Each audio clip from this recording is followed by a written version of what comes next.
Hello and welcome to Sevenoaks Campaigners Online. Today we're looking at making some more musical instruments. Now, the last time we did this we were making panpipes, and that turned out to be quite a challenging project. So today we've got a selection of rather easier things to do. And we're going to begin with the tin can drum kit. Now for that, obviously you're going to need to have some tin cans. By that I mean the sort of things that you have fruit in. Pineapples and peaches sometimes come in tin cans, or sometimes you have tinned vegetables. So these sort of cans. And if they've got a label on, then get the label off so that you end up with a selection of cans like this. And we're going to use those as the basis of the drums. Now you'll need some tape. It's not any old tape. What I've got here is parcel tape, and that works quite well. Some tapes don't work, so you don't want to use drafting tape or duct tape or gaffer tape. They're really too stretchy and they don't work very well. Tapes like sellotape type things, clear plastic tapes, seem to work quite well, and this parcel tape works quite well. And you'll need some scissors. Right, what you do is stretch the tape as tightly as you reasonably can across the tin. So it goes across the top of the tin.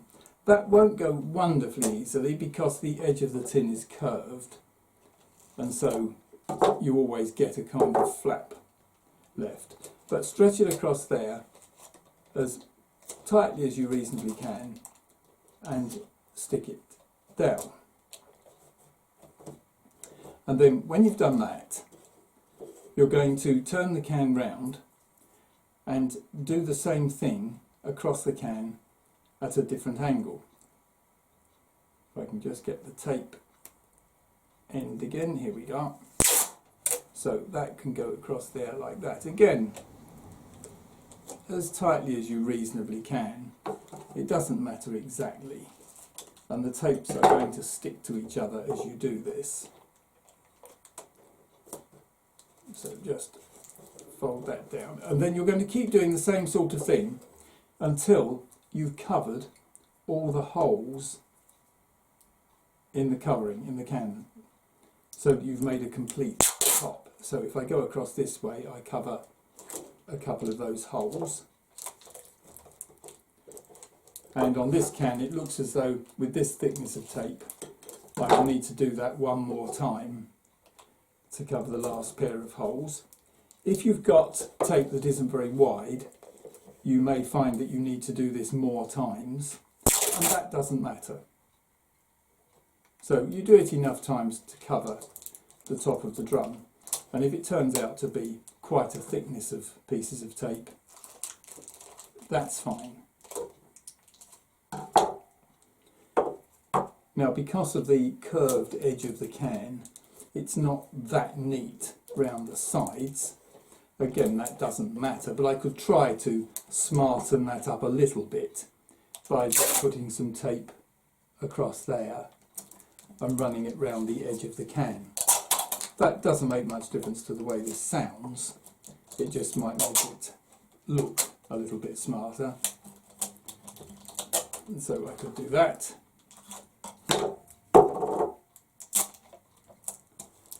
And there we are. All those pieces of tape should stick together, and that makes my drum. Now you will end up with a collection of cans that you've turned into drums in this way. Well, not necessarily quite in this way.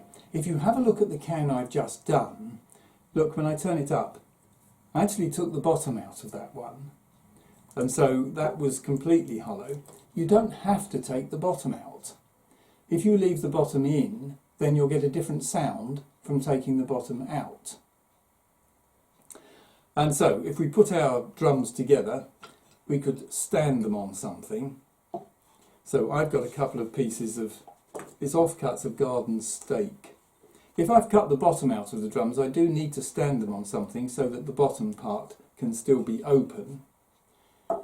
I could of course have some of these cans the other way up, and I could actually just play the tin part of the can at the bottom, and that would have a different sound than we've got with the tape. And so I could get some different noises out of the drum kit. Different size cans will sound differently. Now, to hit the drum at the top, what could we use? Well, we could use a pencil. The only thing about that is if you do this with a pencil, it sounds reasonable,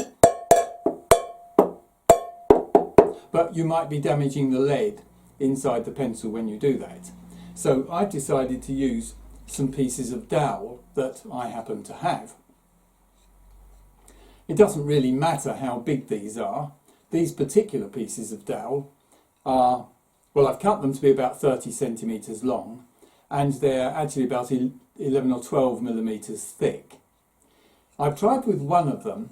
You can see here I've tried rounding the end to shape it a little bit like a drum kit. Unless you've got machinery to help you to do that, which I haven't, that starts to take forever, and I think before very long you'd come to the conclusion that it wasn't really worth it. And so you'd settle for just rounding the ends off of the dowel so there were no sharp pieces, and playing the drums with those. There is the question of how you hold drumsticks to play, and you really need the drumsticks to be held between your finger and your thumb in some way so that they will flex like that. You've not got them gripped absolutely tightly, and it means that when you play the drum head, look, you can get the stick to bounce, and quick bounces or slower bounces, the quick ones are better. So you can get a technique going to play the drums. What else have we got here? Ah, yes. I've stood the cans on these strips of hardwood. They're actually, as I said, offcuts of garden stake.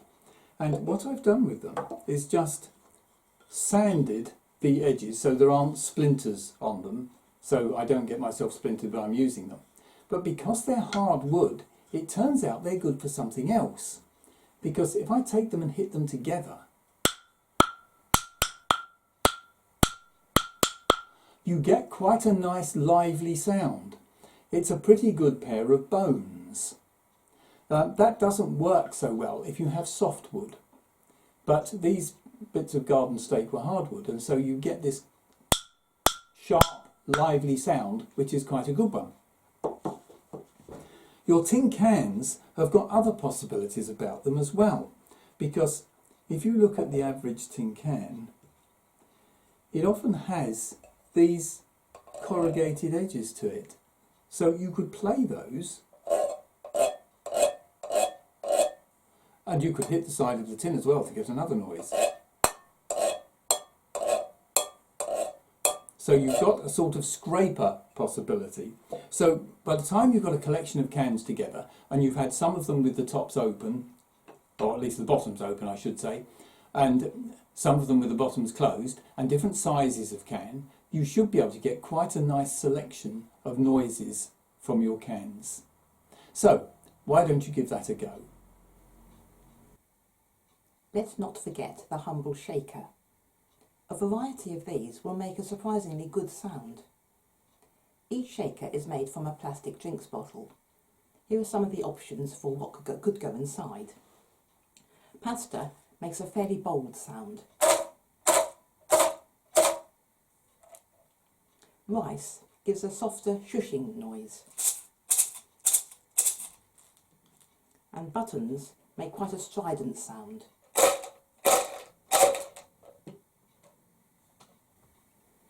Now we come to the straw trumpet or the straw trombone. Obviously for that you're going to need a drinking straw. It doesn't matter whether it's plastic or paper. And you'll need some scissors, possibly some ordinary paper, and some sticky tape. To make the trumpet, you need to take the straw and you need to try and cut the end of the straw to a pointed shape.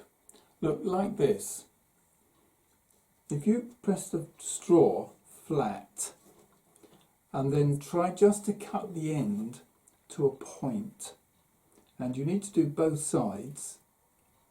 So I've done one side and turn it over and do the same with the other side. So I'm ending up having put a point on the straw. Look, if I just turn it, you can see the shape that I've made. Now those 2 points each side are going to work like the reed. So if you put the straw in your mouth, with those pointed ends in your mouth, and you press them sort of flat between your lips, it's possible to blow them and make a noise, a sort of squeak.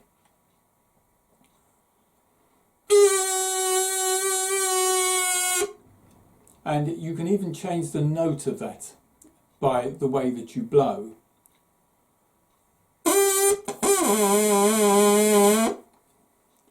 So you've got a sort of trumpet there. You might like to try something else with that. I've got a slightly shorter straw here. And what I've done with this one is I've tried to roll some paper to make a kind of trombone slider. Look, there's my straw, and I've rolled up some paper and stuck it to make like a slightly bigger straw, and I can put it over and slide it backwards and forwards. And I wondered whether we could play it like this.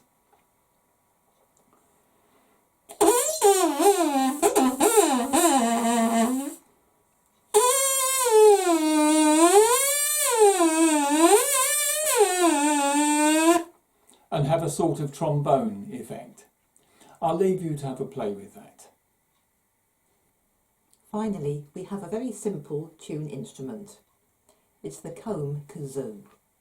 All it needs is a comb and some greaseproof paper or tissue paper.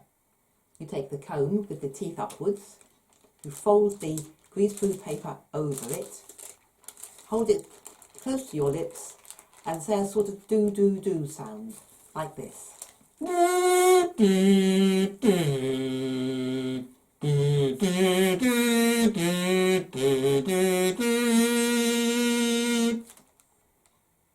So, what we're going to do now is we will leave you and we're going to try and put a concert together using all of the instruments that we've been making. And so you can see how they all sound together.